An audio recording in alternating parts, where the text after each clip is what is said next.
It began so mundanely, so absurdly ordinary, that for a moment I thought she was just commenting on the weather. She stood by the sink, hands wrapped around her coffee mug like it was anchoring her. Her voice was even unervingly calm, like we were discussing weekend errands, not the disassembly of our life together.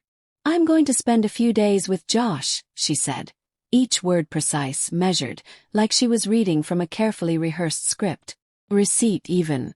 Something impersonal, transactional.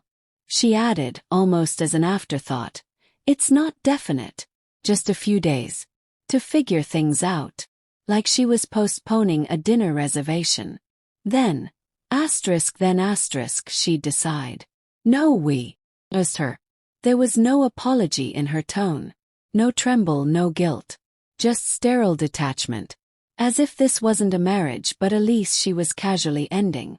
I sat at the kitchen table, a half-buttered piece of toast in my hand, still warm. I didn't speak, didn't blink. My body was present, but my mind had frozen mid-thought, unwilling to compute the meaning behind her words. It was as though she were speaking a foreign language, one I understood intellectually but refused to emotionally accept. I almost asked her to repeat it, just to be sure. But I didn't. Some primal instinct warned me. Once it was said again, it would become cemented, irrevocable. So I nodded instead. A slow, almost imperceptible nod. That seemed to catch her off guard. She tilted her head slightly, studying me. "Did you hear me?" she asked. My voice came out steady. "Yeah." She paused, eyebrows lifting as if trying to provoke a reaction. Anger, sorrow, protest. When I offered nothing, something in her jaw tightened. She sipped her coffee, trying to regain control. She had expected resistance, maybe even a breakdown.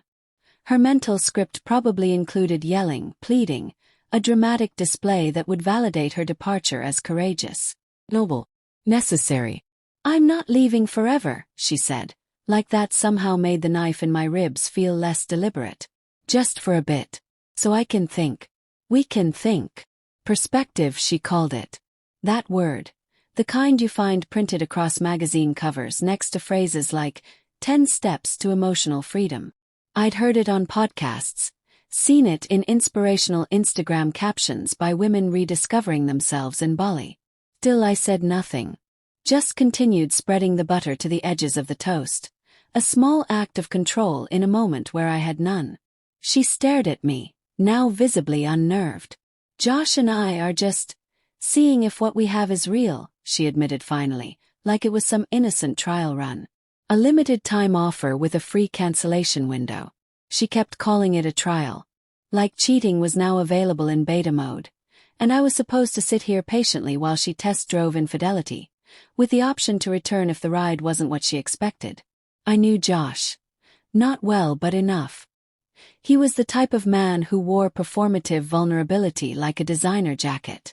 Who said things like, "I just feel things deeply," as an excuse to coast through life without accountability. He'd called me bro once at a party.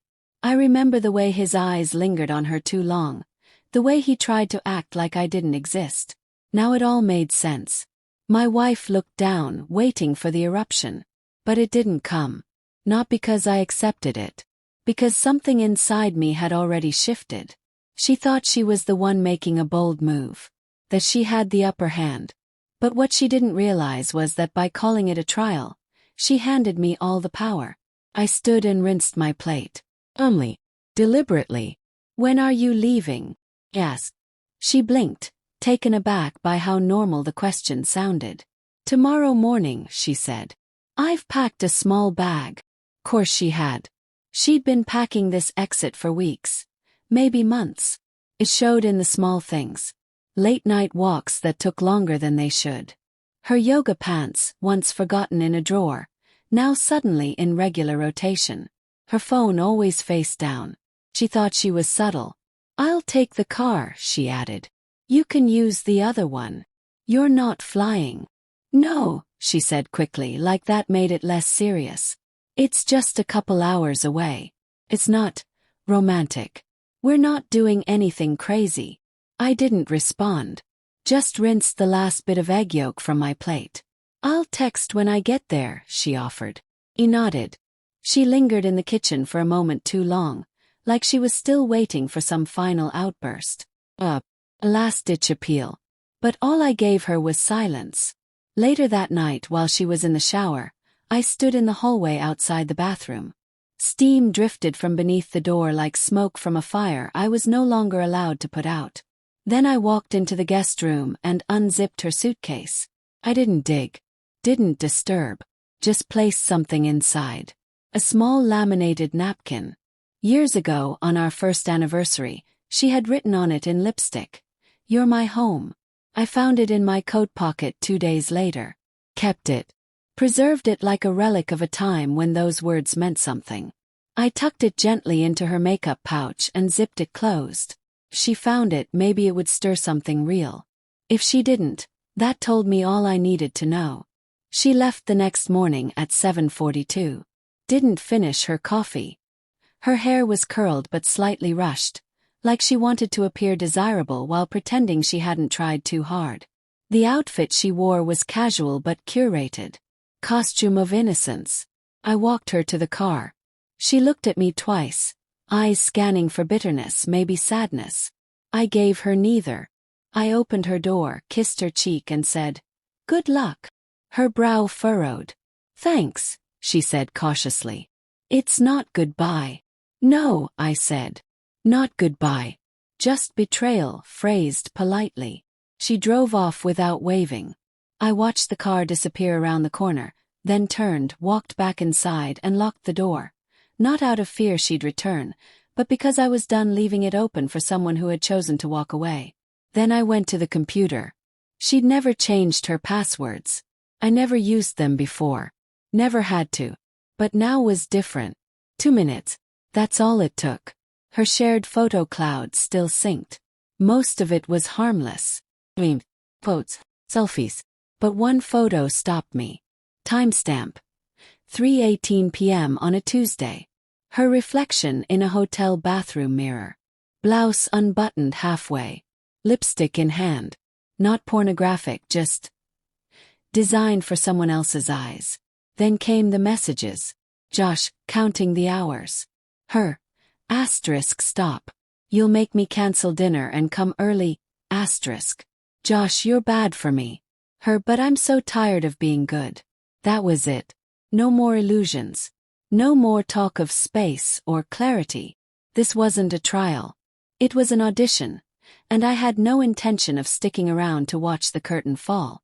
I didn't confront her. Didn't reply. Didn't save the messages. I didn't need to. Because the moment things started to unravel weeks ago, I'd already begun quietly preparing. I met with 2 lawyers. Moved our finances. Redirected mail. Updated beneficiaries. I laid the groundwork for departure, one silent brick at a time. Because this was never going to be about her decision. It was always going to be about mine. That night I powered off my phone.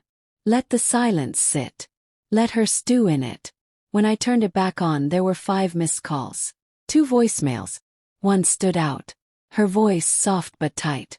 "Look," she said. "I didn't know how to handle this. I was confused. I know how it looks, but it wasn't about Josh.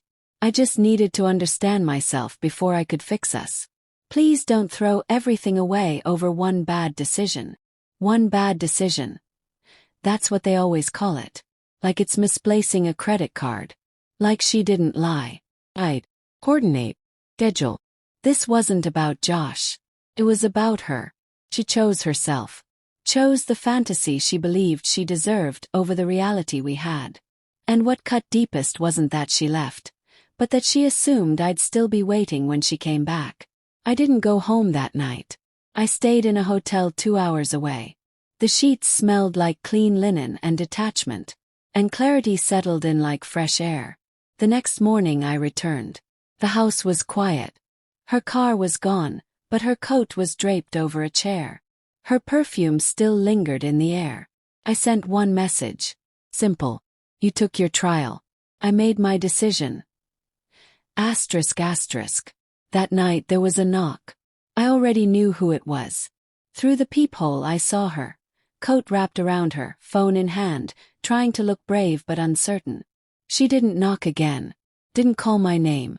She waited, expecting the door to open. But I didn't move. Because in that moment, I understood something she hadn't yet realized. She was still deciding if she wanted me.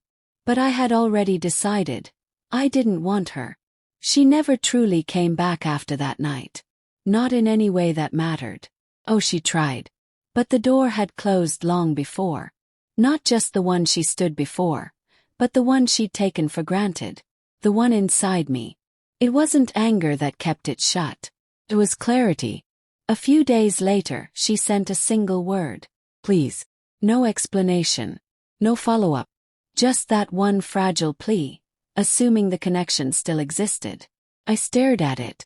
My thumb hovered. Then I archived the chat and deleted the thread. Not out of vengeance. Out of release. And just like that, it was over. Closure doesn't crash in like thunder. It whispers when you're finally quiet enough to hear it.